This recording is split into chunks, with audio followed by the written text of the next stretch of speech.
Hey guys, Ed over here at FICM Repair. So if you were paying attention, you might have seen the same video posted with music in the background. Somebody tell me how this music just shows up. Happens every once in a while. I just didn't look. I'm so sorry. But thanks for the commenter who said, hey, I can't hear you over the music. I appreciate that. So the video was to talk about random contribution codes and could that be a FICM? And the answer is not likely. Random contribution codes where they're just dancing all over the place, and all over the place, as in, 3 now and 5 later and 2 now and 7 later, and all this kind of stuff with no real significant, it's always 3, it's always 3, it's always 3. That commonly is a high pressure oil system issue and not a FICM issue and not an injector issue.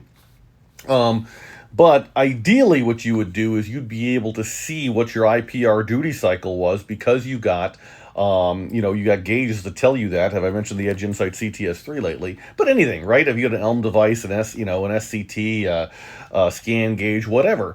But take a look at your IPR duty cycle and see what you got going on. And at hot idle, it should be about 23%. At cold idle, it should be 30%. If your scan tool is cool enough, you can look at ICP desired versus actual and get a sense of what's going on there. And this, of course, is also assuming you didn't just put these injectors in and you still have air trapped in the high pressure oil system. Because if you do, certainly what I would tell you is that, at operating temperature, go for a spin in a low gear at like 3,000 RPM for like 5 minutes. That'll get rid of any air you possibly have in there. You're not looking to redline it. You're not looking to beat the truck. You're just looking to get the air out of there. But regardless of any and all of that, recognize that if you've got random contribution codes, what this is saying is it's saying, hey, this injector, this cylinder really, is not contributing to combustion as I'd expect. And so what happens is the ECM is kind of like the teacher in grade school. They're talking, she, he, whoever is talking, and little Jimmy's just not picking up what the teacher's laying down. And so what happens is, the whole class slows down for Jimmy. And if your name's Jimmy, I'm really sorry. I'm not trying to disrespect you.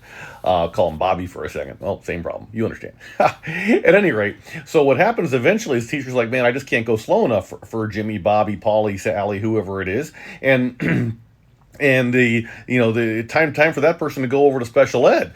Now I guess they call it an IEP program. Oh, good morning.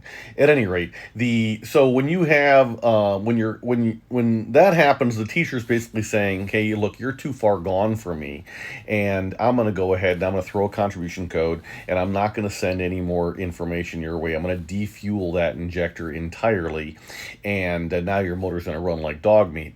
And so until then, what happened is it was just defueling all of the injectors to make it so that your defueling of all of the injectors would make the motor run properly, even though injector number 7 or whatever just could not take the amount of fuel that the rest of the system could take. And so that's what's going on. So things are good, things get worse, things get worse, and all of a sudden now your motor's running like crap and you're throwing an injector code.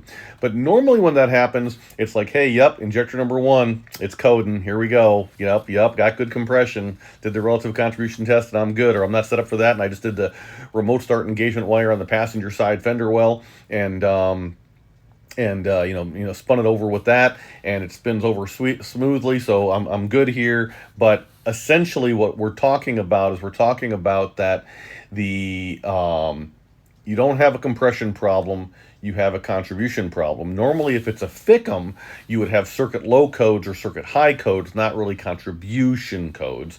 And normally, if it was an injector, well, if it was a compression issue, it would be fixed to a particular cylinder, not dancing all over the place. If it was a particular injector, it would be fixed and not dancing all over the place. But if it's dancing all over the place, it's commonly a high-pressure oil system issue. So take a look at your IPR duty cycle, verify that that's 23% at hot idle, 30% at cold idle. If it's like 40 and 50, cold, and if it's like, 30 and 40 hot, yeah, your problem is high-pressure oil, in which case, let's maybe just pop into the valve covers and change everything out underneath there, or maybe you can do an air test if you wanted to go that route instead to figure out exactly where your problem was. But that is the story. I hope this helps somebody. And obviously, you take a look at stuff. If your FICM main power is dropping, you're in the 30s and stuff. Well, yeah, I mean, there's a service bulletin out by Ford that says if you got FICM problems and you got other problems, go ahead and resolve the FICM problems and see what's left.